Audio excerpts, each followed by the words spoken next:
হিন্দু মাইথোলজির কিছু অলৌকিক রহস্য ও আদি কথা দিয়ে সাজানো আমাদের এই বিশেষ নিবেদন।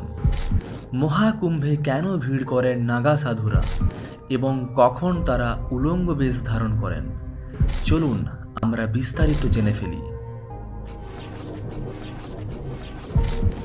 নাগা সাধুদের প্রধান কাজই হল ধর্ম রক্ষা করা। কারো গায়ে গেরুয়া বসন, তো কেউ আবার এই ঠান্ডাতেও উলঙ্গ হয়ে গায়ে ছাই ভস্ম মেখে ব্যস্ত সাধনায়। সাধু সন্ন্যাসী অঘরী নাগা সাধু সাধারণ মানুষ থেকে ভিআইপি প্রয়াগরাজ্যের মহাকুম্ভ মেলায় দলে দলে প্রতিদিন ভিড় করছেন কোটি কোটি ভক্ত। কেউ আসছেন গঙ্গা স্নান করতে এবং কেউ আসছেন পুণ্য অর্জন করতে, আবার কেউ আসছেন সাধু সঙ্ঘ লাভ করতে। সাধুদের আছে নানা প্রকার ভেদ। কেউ অঘরী, গলায় মুন্ডমালা, লাল চোখ, যেন যে কোনো মুহূর্তে প্রলয় ঘটাবে তার তেজ। কেউ আবার নাগা সন্ন্যাসী, ধর্ম রক্ষা করাই এদের প্রধান কাজ। কারো গায়ে গেরুয়া বসন এবং কেউ কেউ উলঙ্গ হয়ে ঘুরে বেড়াচ্ছেন।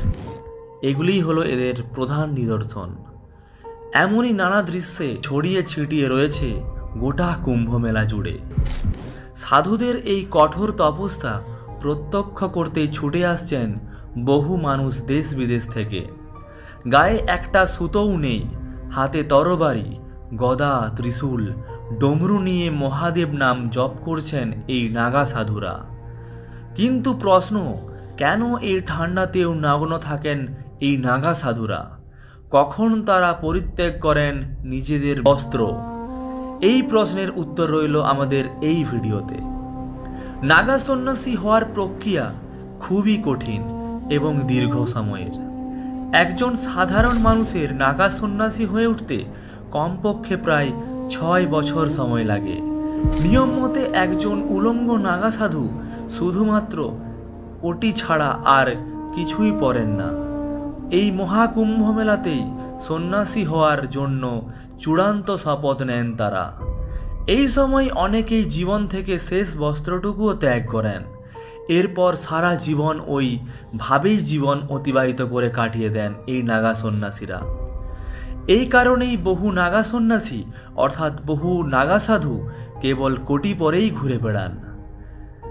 নাগা সন্ন্যাসী হওয়ার আগে প্রথমে কোনো ব্যক্তিকে দীর্ঘকাল ব্রহ্মচারী থাকতে হয়, তারপর তাকে মহাপুরুষ ও অবধূত করা হয়। এই নাগা সাধু হওয়ার চূড়ান্ত প্রক্রিয়া সম্পন্ন হয় এই কুম্ভের সময়েই। পুণ্যলগ্নে স্নান করে নিজের পিণ্ড নিজেকে দান করতে হয়। সারতে হয় ডান্ডি সংস্করণ প্রথা সহ আরও অনেক নিয়ম কানুন। নাগা সন্ন্যাসীরা নিজেদের শরীরে যে ছাই মাখেন তাও কোনো সাধারণ ছাই নয়।